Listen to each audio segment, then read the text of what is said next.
谁说话说了算。 The question shows that we want someone to be in charge because we want things to move along, we want them to go efficiently and well. 其实我们在问谁在掌权这个问题的时候，就意味着我们是希望有一个人能够在这边掌事，好让所有事情呢能够非常顺利的进行。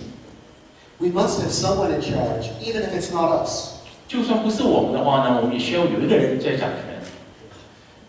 That's why it's such a blessing to know that God is in charge of all that happens. 所以这是何等大一个祝福，让我们晓得神他是在掌权的。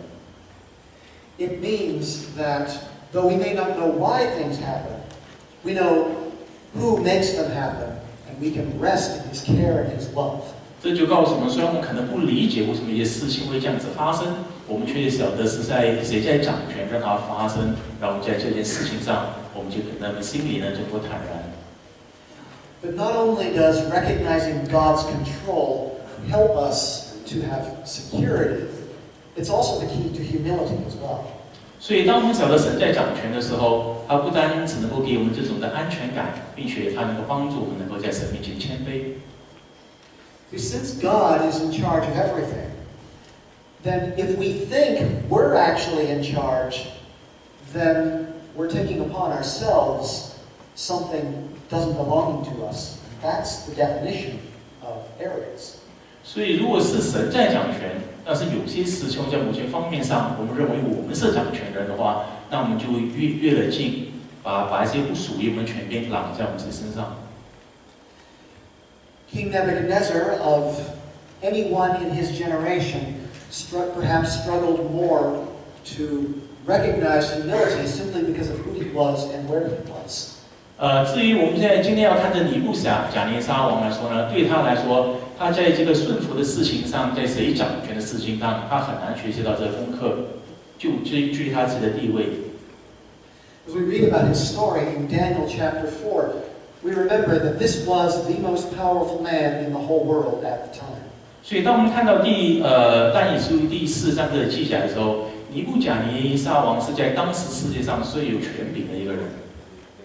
He was in charge of pretty much everything in the kingdom of Babylon. 所以在巴比伦国当中，他是在所有事上都是他在掌权。 More than that, he was also very capable as well. 不但如此，他也是一个非常能干的人。 He was a brilliant military commander and a very capable administrator. 所以他不管是在经营上或者在军事上，他都是非常有能力很强的一个人。 Yet even he had to learn that God ultimately was in charge and not him. 但是就算是他，也必须学习到一个功课，最终是神在掌权，不是他。 And we begin his story with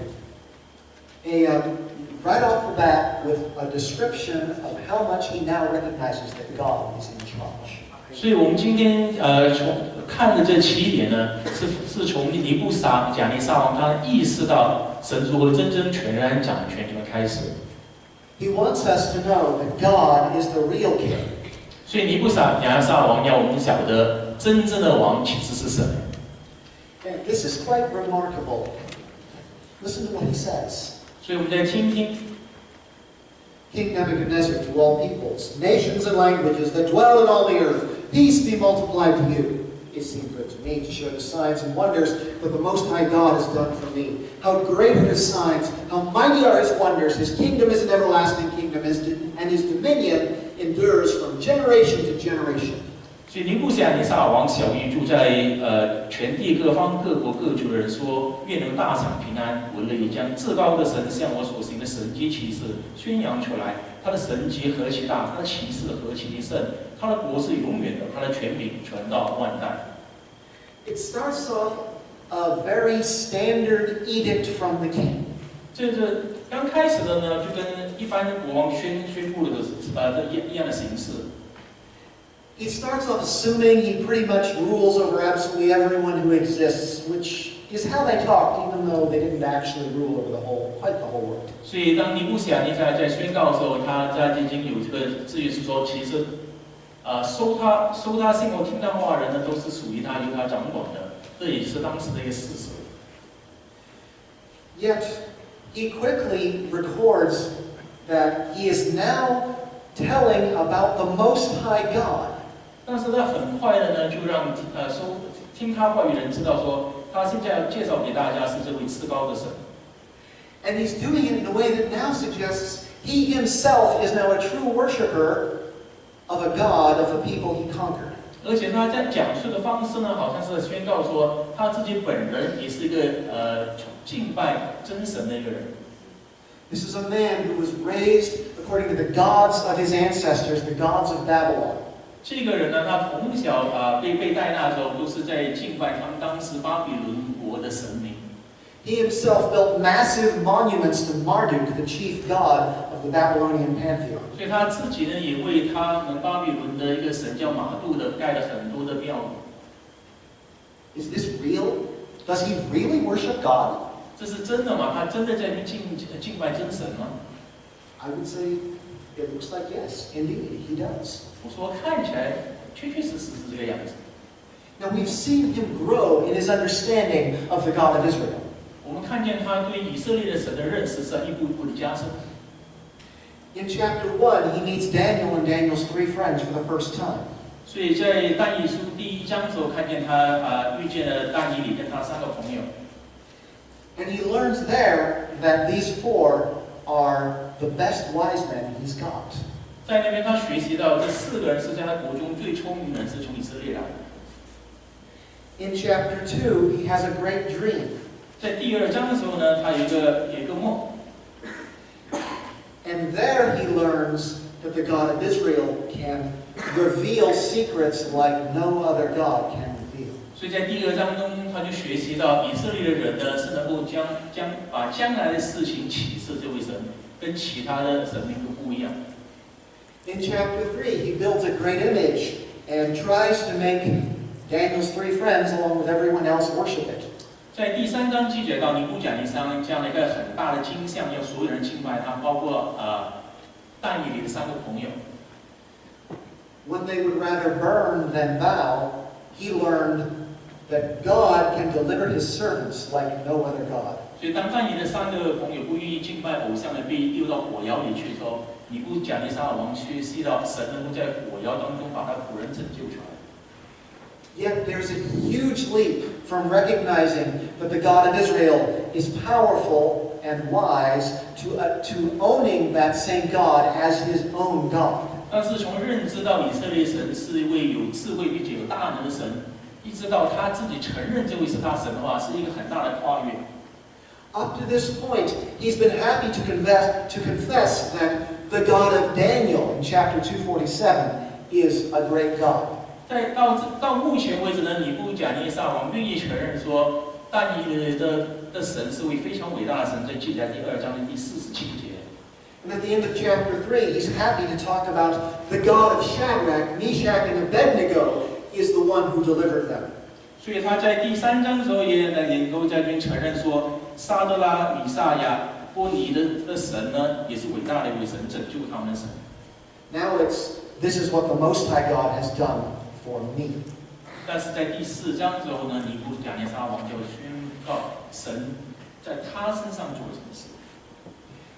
Before, even though he heard a dream of a great image, he tried to build one himself and make everyone worship it. 在这个之前呢，当尼布甲尼撒王梦到一个大象的时候呢，他自己为他自己建造了金像。Now, he's telling us that it is God's kingdom that's an everlasting kingdom. He who is the king of a kingdom. 所以他在这里的时候呢，就告诉我们，其实有个国是个不灭的国呢，那是神的国。This is a huge change in worldview for an ancient pagan king, one who recognized nobody more powerful than himself. 所以在当时一个这个不信神的国家当中的君王，当他认为他是全国最有权的人，能够现在意识到，因为真正掌权的神是一个非常巨大的改变。What could have possibly created such a switch like this? 所以到底发生了什么事情，让尼布甲尼撒王有这么大的一个改变呢？ God got Nebuchadnezzar's attention with something that mattered a lot to his culture: dreams. 所以神是怎么引起这尼布甲尼撒王的注意力呢？他使用了当时巴比伦人非常注重的一件事情，就是梦。Now, in his culture, dreams were more than just random stuff that happened.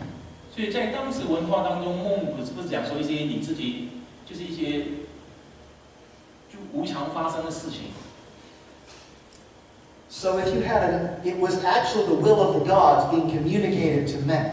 所以对他来说，梦呢是神借助这样子的情况来跟你沟通他的心意。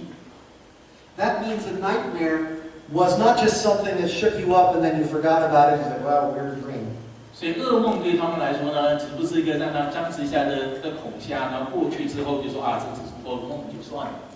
Now, if you have a bad dream, now you're worried that something bad is going to happen to you because this is a message from the gods. 所以当你有个噩梦的时候呢，你就会担心有坏的事情临到你，因为这是神对你的警告。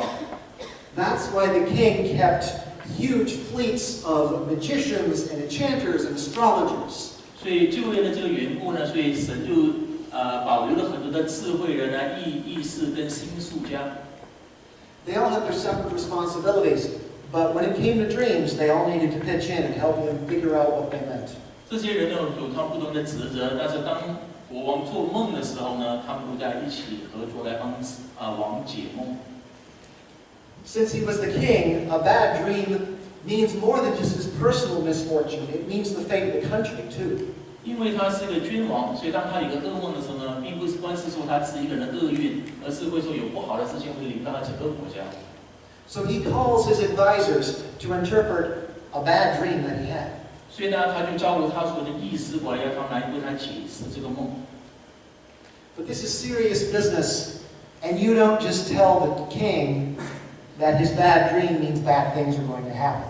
这个是一个非常严重的事情，我们都晓得，你就不能够随随便便跟人说王你做的噩梦，就表示说有很不好的事情临到这国度。You may remember that when Daniel was a young man in chapter 1, he wanted permission to change his diet because he wanted to be faithful to the God of Israel. 如果我们记得但以理在他年轻的时候记载但以理书第1章，他要求把他的饮食改换一下，因为那他们所提供的饮食是不洁净的。He wanted to get permission from the headmaster to change his diet, and the man said no, not because he didn't like Daniel. 所以当时他向太监长有这样的要求改换他的饮食的时候呢，那太监长不愿意答应他，并不是因为他不喜欢但以理。The man said no because he was afraid that feeding Daniel and his friends the wrong diet would endanger his head to the king. 是因为这违办这个事情呢，如果在饮食上忽略了，让但以理跟他的同伴营养不良的话，那国王就会要了他头。So if feeding some foreign captives the wrong diet can get you to lose your head, what happens if you tell the king that his dream tells him he's going to die? 所以如果你只是在饮食上对一个外邦所掳来的这个国王的人做得不好，会丢了性命的话，那现在国王做的噩梦，你跟他讲说，国王你要死了的话，会有什么事情会临到你呢？ They wouldn't have had the answer to the dream anyway. 而且换句话说，他们确实也不真的没办法去解国王的这个梦。It seems pretty obvious once you have the key, but without the key, they would have been totally lost. 如果你晓得这解梦的方法的话，看起来是非常的简单，但是如果你没这把钥匙的话，他们确确实实没办法解这个梦。So rather than risk something very bad, they don't interpret the dream. They really can't anyway. 所以为了避免这样的恶事临到他们身上，所以这些谋士议士呢，他们就选择不去解释这个他们无法解释的梦。Daniel enters last. I'm not sure why. 所以但以理呢是最后一个来替王解梦的，我不知道为什么是最后一个。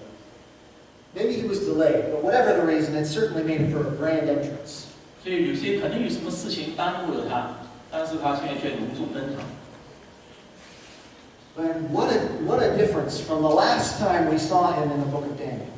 所以但以理这次出现呢，跟我们在之前看到但以理这期讲的是有很大的不同。In chapter 2, he interpreted a dream for the king, but there he was an unproven young man. 因为在第2章，他虽然为王解了一个梦，但是他还是个为人所不知的一个年轻人。Daniel now is at the peak of his career, and because of his success, the king trusts him totally. 但是但以理现在已经是非常一个成功的人士，因为国王对他有很强的信任，所以大家认为要子。Now we don't know exactly when this happened, but it had to happen at least 9 years more or less before the end of Nebuchadnezzar's life. 我们不晓得这确实发生的时候时间是在哪里，但是我们能够肯定的，这是在尼布甲尼撒王他的王朝结束前9年至少有9年以前左右。Nebuchadnezzar ruled for 43 years, so this is roughly the 35th year of Nebuchadnezzar's life, give or take. 所以尼布甲尼撒做王在43年，所以这在他当王35年的时候。In other words, if that's so, Daniel's probably roughly 50 years old. 所以如果那个计算是正确的话，那但以理现在差不多是50岁。But the Bible does not let us forget, Nebuchadnezzar doesn't let us forget that at this point in the story, he's a pagan. If you have your Bibles open in Daniel 4, you can see that. 如果你圣经打开到第4章的话，你发觉到这个时候为止呢，尼布甲尼撒王呢还是个不信神的人。In verses 8 and 9, the king refers to Daniel by his Babylonian name Belteshazzar. 所以在第8节，那个尼布甲尼撒称呼但以理呢，是用他巴比伦的名巴提沙撒。Belteshazzar refers to the pagan Babylonian god Bel and means Bel protect his life. That is the life of the king. 所以波提沙撒名字的意思呢，贝尔这个假神呢，能够保护他的生命，是能够保护王的生命，所以这是他为但以理起的名字。The king recognizes that the spirit of the holy gods dwells in Daniel, and that's why he has the gift he does. 他是尼布甲尼撒王是承认在但以理里头有圣神的灵，所以他才将这个信任但以理。We're supposed to notice the contrast between Nebuchadnezzar's praise of the one true God at the beginning and his paganism right here. 所以我们能够看见在第4章一开始。尼布甲尼撒宣告在提到这至高神的时候，跟在这里提到其他神明之的不同。But either way, this brings us to the dream itself. 所以我们现在来看看这个梦，王做的这个梦。The king sees a great tree, large enough to be visible everywhere on earth. It's a tree. 所以呢，尼布甲尼撒王在梦当中看见很大棵的树，以致全地人都能够看见这棵树。It provides fruit and shade for all animals, birds, and people. 所以它叶子华美，果子生多，可做众生的食物。Now, if there's judgment to be done, you might expect God to arrive next. But oddly, that's not what happens. 如果这个是宣判的话呢，你想说梦做这里大概神会出现了。Instead, someone called a watcher comes down from heaven. 但是这里看见梦当中呢，下位出现的是一个守望的圣者。That word watcher only occurs here in this chapter. 在这一章当中，这守望者只在这里出现。You could also translate it as wakeful one, the one who's awake. 也可以讲说是一位警醒的，或者醒着的人。This is clearly an angel. So perhaps the term indicates that angels don't have to sleep, so they're always awake and watching humanity. 所以这很明显的呢，这个使者是位天使，或者在这里他告诉我们，天使呢是不睡觉的，所以他时时在看着我们。At any rate, it's clear that God has given these holy angels some level of responsibility. 所以我们也看见神给这位天使呢有某个程度的责任。As it says in Psalm 103, verses 20 and 21, Bless the Lord, O you his angels, you mighty ones who do his word, obeying the voice of his word. Bless the Lord, all his hosts, his ministers who do his will. Psalm 103, verses 20 and 21. 诗篇103篇第21、22节，你们做他的诸君，做他的仆役，行他所喜悦的，都要称颂耶和华。你们一切被创造的，在他所治理的各处，都要称颂耶和华。我的心啊，你要称颂耶和华。So this is a holy angel who has responsibility from God to carry out this sentence against Nebuchadnezzar. 所以这位圣天使呢，从神那边所领来的职责，就是要来在这里给尼布甲尼撒王做的宣告，一个审判的宣告。The angel's message is to cut the tree down, scattering everything that depends on it. 所以天使的信息呢，就把这大树给砍倒，把它枝子叶子都弄上。Yet they're supposed to place a band of iron and bronze around the stump to prevent the stump from splitting so that it can regrow. 但是这里也提到，在第15节的时候呢，要用这铁圈跟铜圈呢，就勒住这个树墩，以致这树墩不会裂开，好让它能够继续生长。And as the angel continues, now he starts to talk about the stump as if it's a person.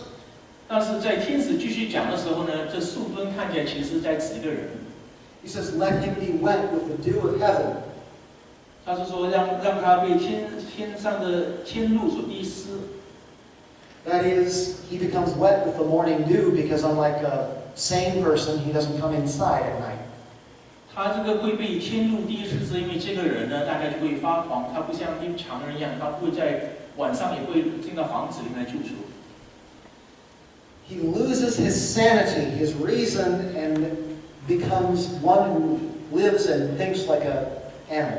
所以呢，他心就会改变的，不再像人，他就会像个动物一样。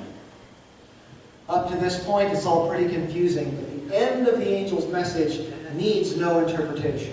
所以到这目前为止呢，这个信息可能还是有点混乱，但是到这个梦结束的时候呢，天使就把这个意思讲得非常清楚。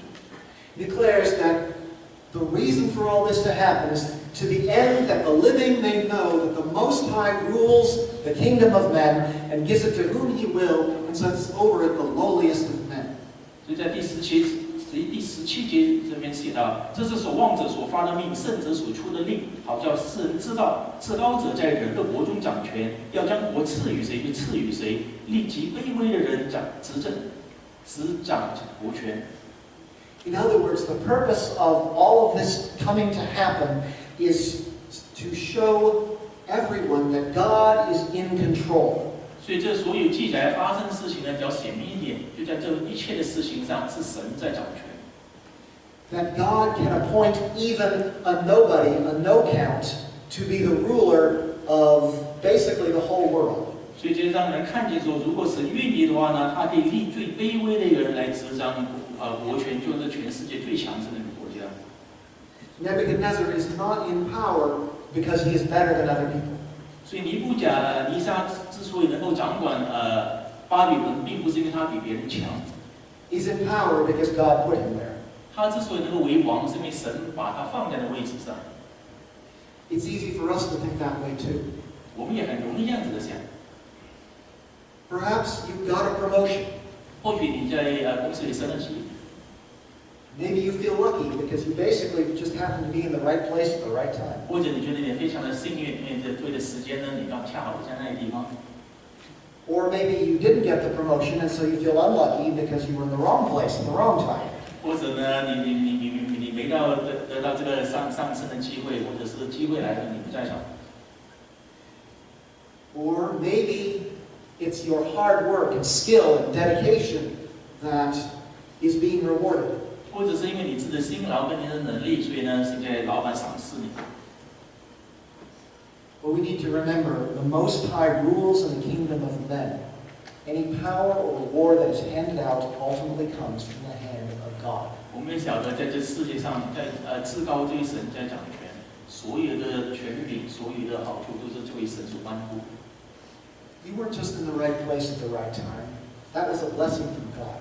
所以我们不是因为我们在一个恰当的时机呢，在一个正确的位置，而是神在祝福。And the Bible does tell us that the hand of the diligent makes rich, but it doesn't make rich automatically by itself. 所以圣经呢，其实也一样这样子的告诉我们，守勤的呢能够富足，但是并不表示说这富足会马上临到。Even skill and hard work is a reward. Say that again. Even the reward of hard work is a blessing that comes from God. 就算我们是勤劳而得到这些好处的话呢，但其实也是都是神所赏赐给我们的。The Most High rules in the kingdom of men and gives it to whomever He will. 所以至高者在人的国当中掌权，他将他这些好处赐给他所要给的人。 But while the last line is clear, the rest of it is not so clear. The last line of the dream is not so clear. 但是这个在描述这梦的最后一节的记载呢，并不是那么清晰。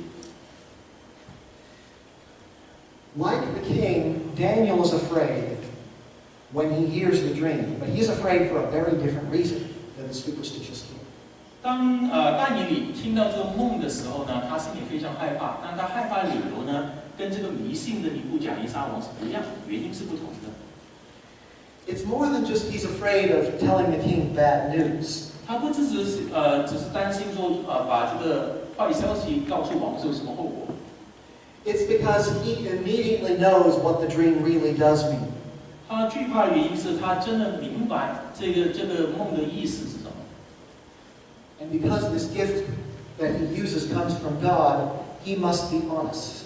但是呢，神既然给了他这个解梦的恩赐，他也必须很诚实的说。 Yeah, he's been around the courts to know that policy of honesty in the courtroom of the king is a bad idea. 所以，但是让太小的在宫廷当中直话直说呢，不是一件好事。 It's a little amazing that Nebuchadnezzar has to reassure Daniel that it's going to be okay before Daniel is willing to tell him the interpretation. 所以在这里我们才发觉呢，所以反而是尼布甲尼撒王要提醒但以理说，把这梦直接的解说给他是没问题的，王可以接受。 Nebuchadnezzar already knows the dream is bad. He wants to know what the interpretation is if there's some chance of avoiding it. 因为尼布甲尼撒已经晓得这是个噩梦，要带来不好的结果，所以他现在极想要知道怎么去解这个梦，然后看看有没有什么可以解脱的方法。 Yet Daniel seems to really care for the king, for when he begins, he wishes that this dream was upon Nebuchadnezzar's enemies, not on Nebuchadnezzar. 所以在这里但以理看起来也是非常关心尼布甲尼撒王，所以他一开始讲的时候呢，就想说愿这梦所讲解的这个后果呢，是归到王以外的王敌人身上。 The key to the interpretation is very simply that the tree refers to Nebuchadnezzar himself and not his line like probably everyone else would have thought. 所以其实这个解梦的这要点就在这里，当这棵树指明是尼布甲尼撒而不是他后代的时候，梦就非常清晰了。 That means the cutting down of the tree doesn't mean he dies, it means his removal from power. 所以这里讲说这树被砍下呢，就不是说尼布甲尼撒王要丧命，而是他要从他权位上堕落。 And we're told that 7 periods of time must pass over him. That's any length of time must pass over him. 所以这边讲到有个七载的时间要过去， That almost 七期。 certainly refers to 7 years, since 7 months wouldn't have been long enough for all of this to happen. 所以根据这事情发生的记载呢，我们晓得这七期呢不应该是7个月，应该是7年的时间。 During that time, Nebuchadnezzar will believe himself to be an animal and he will act like one. 所以在这7年当中呢，尼布甲尼撒王呢会自以为他是一个野兽，而且他就会按照野兽的方式来生活。 And Nebuchadnezzar's been king for quite a while. He knows what would normally happen to a king who loses his sanity like that. 所以尼布甲尼撒他做王一段时间，他晓得如果有一个王疯了的话，他会落到什么的下场。 Normally, someone would make sure that the king had a very convenient accident and was no longer alive. 所以在当时这个国王疯了的话，他周遭人呢就会制造一个机会，让这个国王都意外的死去。 But God will protect the king. So despite 7 years when he was completely nuts, he will nevertheless have his kingdom restored to him. 但是根据梦中所记载的，虽然这个尼布甲尼撒王疯了，但是神却在这7年当中能够保守他，然后在7年过后呢，将他的王位还给他。 To have all of this happen just like this would be positive proof that God is in control. Things don't normally happen this way. 所以当这事情都照着梦所成就的时候呢，就来证实了说，神是至高掌权的神，因为一般来说事情是不可能这样子发生的。he once again reiterates our theme that the king will be insane until you know that the Most High rules in the kingdom of men and gives it to whom he will. 所以尼布甲尼撒要学习的功课，在这7年当中呢，一直要等到他知道至高者在人的国中掌权，要将国赐予谁就赐予谁，这功课为止。And at this point, his interpretation is done, but Daniel keeps talking. 在这里呢，其实但以理已经把梦已经解了，但是他却还有话说。In verse 27 of chapter 4, he says, 他在27节但以理就这么说。Therefore, O king, let my counsel be acceptable to you. Break off your sins by practicing righteousness, and your iniquities by showing mercy to the oppressed, that there may perhaps be a lengthening of your prosperity. 所以但以理说：“王啊，求你悦纳我的言语，以施行公义，断绝罪过，以怜悯穷人，除掉罪孽，或者你的平安可以延长。” Now, if you look at that, it would seem like Daniel missed his opportunity to preach the gospel. 所以这样子看起来呢，好像但也是错过一个传福音的机会。This is the perfect time to tell the king to start worshiping the one true God. 这是应该是一个很好的机会，跟尼布甲尼撒王说：“你该来敬拜这个真神。” Instead, he tells the king to be good. 但是在这里呢，他只要他这边劝这个国王要行善 and holds the possibility that this judgment would be delayed. 然后就希望说能够借助王的善行呢，他的日子能够可以延长。But I think if we look at it a little more deeply, we will see that Daniel didn't miss his chance. 但是我们近深一点来看的话呢，但以理并没有错过这个机会。Daniel knows that whenever God pronounces judgment, the reason God pronounces judgment is to cause people to repent so that the judgment won't fall. 所以但以理很清楚的知道，当神宣判一个审判的时候呢，这个审判所要带来的结果，就希望被审判的人能够悔改。And for a pagan king like Nebuchadnezzar to change his behavior because of this would mean that he believed that Daniel's God really could do all that Daniel was claiming. 所以对当时这样子一个不信神的真神这个王来说，如果要他相信但以理的神是真神的话，他必须经历说神所说的事情，就按他所说的来成就。To change his behavior like this would be more than just changes in his actions. It would change his thinking about what God was really in charge. 所以当一个人要改变王的行为的时候，他不会只是在行为上就自愿来一个改变，除非他对神的认识、神的想法能够先有个改变。If the king believes Daniel, he'll change his ways. If the king believes. 如果这个王相信但以理跟但以理神的话，他才会在行为上能够进行一些改变。如果他不信的话，他是不会改变的。Unless he believes that the Most High rules in the kingdom of men, he'll just say, "Thanks, Daniel. I'll just keep doing what I've been doing." 如果他不是相信至高的神在人的国中掌权的话，他就会跟但以理说：“谢谢你的劝告，但是我还是继续做我要做的事情。” And changing his behavior like this would allow God to delay judgment. 如果他照但以理所说的行善的话呢，神是会延迟他的审判。Unfortunately, the king did not believe Daniel, despite his really high opinion of Babylon, the greatest dream interpreter.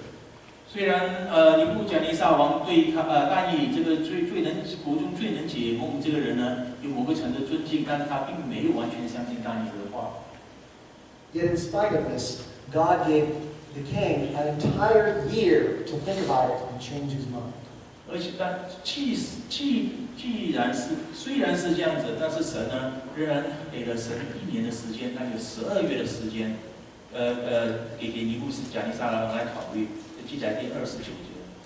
As the proud king walked on the flat roof of his immense palace, he could see the magnificent city that he had built. 所以在12个月以后呢，在尼布甲尼撒王在巴比伦的王宫里游行之后，他可以看到这宏伟的他所建的城。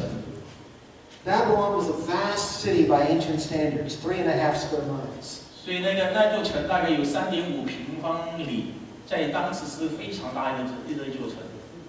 They had diverted the river Euphrates to run through the city through several canals to provide water.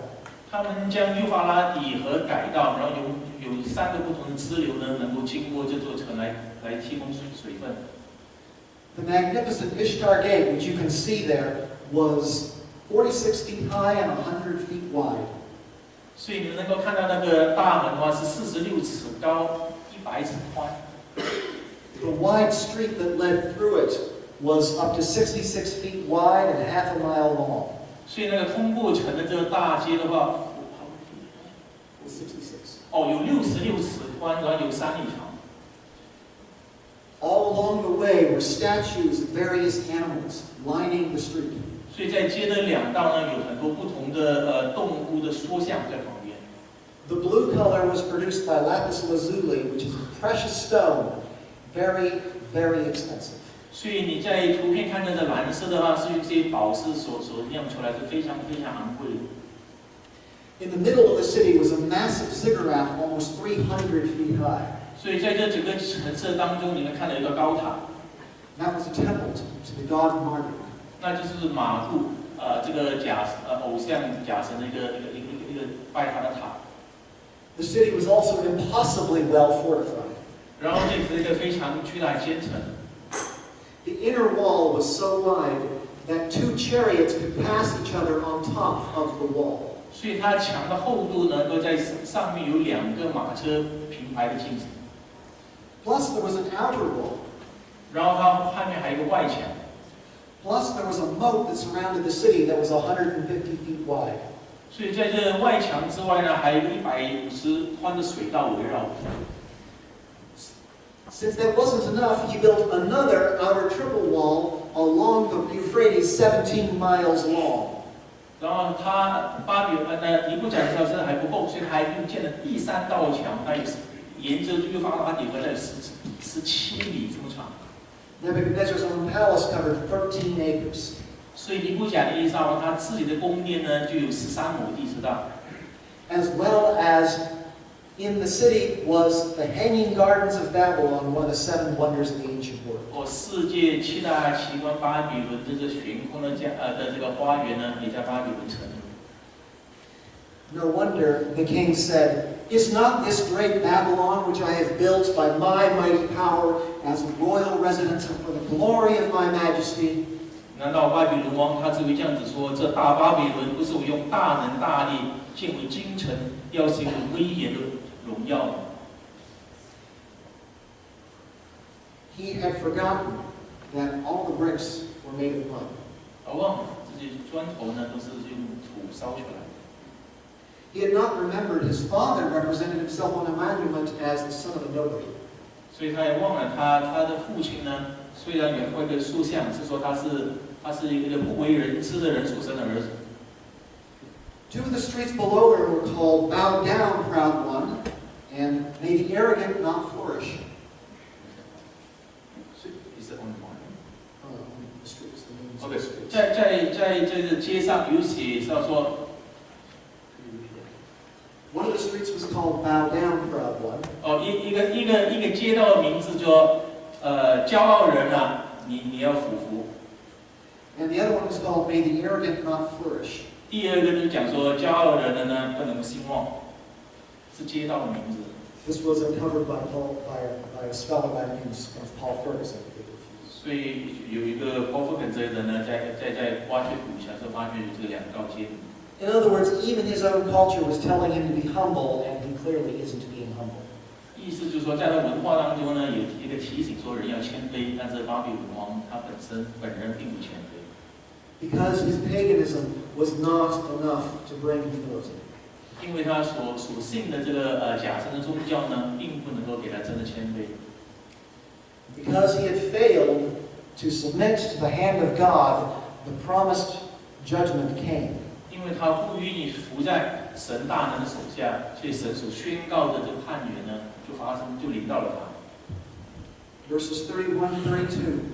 While the words were still in the king's mouth, there fell a voice from heaven, "O King Nebuchadnezzar, to you it is spoken, the kingdom is departed from you, and you shall be driven from among men, and your dwelling shall be with the beasts of the field." 所以第31节、32节这么说，这话在王口中尚未说完，有声从天降下说：尼布甲尼撒王啊，有话对你说，你的国位离开你了，你必被赶出，离开世人，与野地的兽同居，吃草如泥。The king was suffering from a rare disease called lycanthropy. 所以呢，王现在也患了个比较罕见的一种病。It does exist in modern times, even though it's extremely rare. 这是非常罕见的病，但是在我们现世的世代当中也有这样的病例。It's where the sufferer really believes and starts acting like an animal. 就是患者呢是真的自己会相信或者以为说自己是个动物，然后他行动方式呢就跟动物一样。Now God expects Nebuchadnezzar to repent, which is possible in this condition because they were only partially insane. 所以神是要尼布甲尼撒悔改，在人有患有病的时候呢，悔改是有可能的，因为他们不是全然的疯掉。It took Nebuchadnezzar, though, 7 years to finally get the message. 但是呢，尼布甲尼撒王他花了7年的时间，然后才能意识到这一点。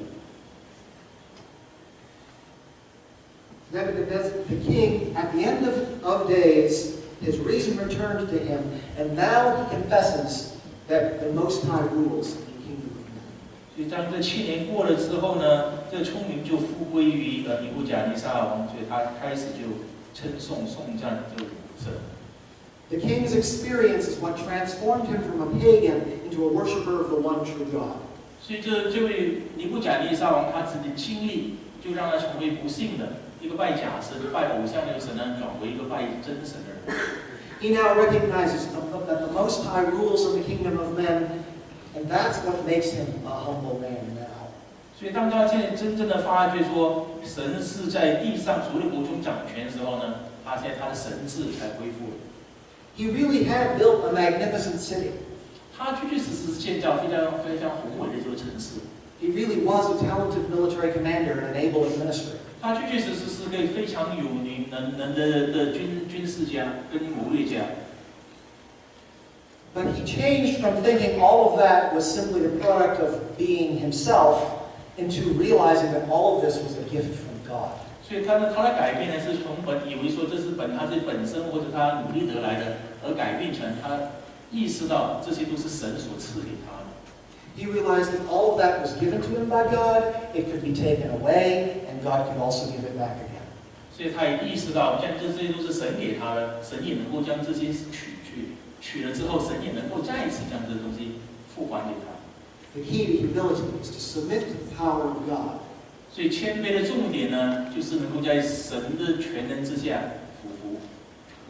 1 Peter 5:6. Humble yourselves, therefore, in the mighty hand of God, so at the proper time he may exalt you. 所以彼得前书第5章第6节这么就说：所以你们要自卑，伏在神大能的手下，到了时候，他必叫你们升高。Along with his humility, we notice the king now exemplifies praise to God. Where did that come from? 所以不单只有这个谦卑，然后我们也能够从尼布甲尼撒的身上看到他有个赞美神的意思。See, it took this harrowing experience for him to get a glimpse of who God really is. 他要有经历过这样子的苦难，才能够真正的知道神是谁。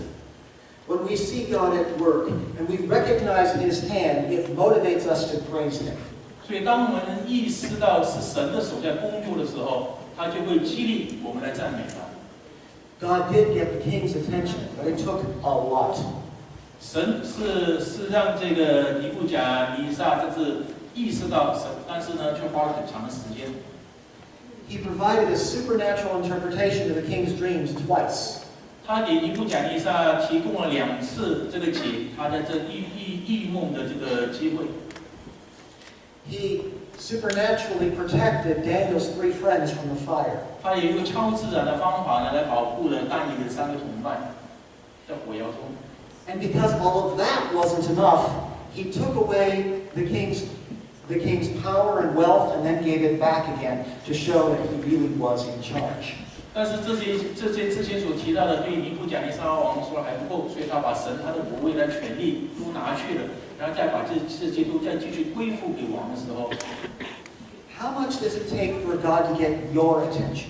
随着尼布甲尼撒呢，才能够在这里注意神。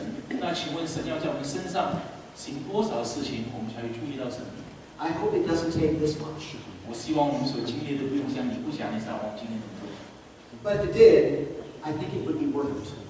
但是，即便我们需要经过那么多的话，我相信还是值得的。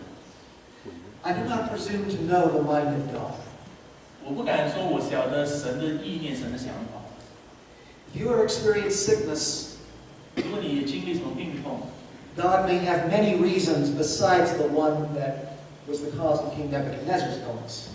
可能有很多的原因，未必一定是临到尼布甲尼撒王身上这个原因。 But at least one reason for God sending illness can be to show you His greatness.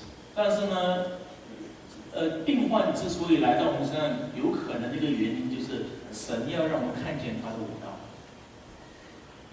He can also show you His greatness in smaller, subtle ways if you are willing to see it. 但是如果我们愿意的话，在寻求的话呢，他也能够在更多其他更小的事情上，也能够让我们看见他的伟大。 I can do no better way than to end the way the king does. OK， 我想最好的结束的方法呢，就是用尼布甲尼撒王他自己的话语。 Now I, Nebuchadnezzar, praise and extol and honor the King of heaven, for all his works are right and his ways are just. Those who walk in pride, he is able to humble. 现在我尼布甲尼撒赞美、尊崇、恭敬天上的王，因为他所做的全都诚实，他所行的也都公平。那行动骄傲的，他能叫卑卑。 Let us 我们一起祷告。 Heavenly Father, thank you that you are in control. 我们在天上的父神，我们感谢你，因为你是掌权的。 I pray, Lord, that you help us to see your hand at work. 主啊，求你让我们能够看见你的手正在工作。 May we recognize that you are in control and trust in it. 让我们意识到你是掌权的，并且我们能够在这个方面的信任你。 I ask these things in Jesus' name. 我们这样子求，都是奉主耶稣基督的神。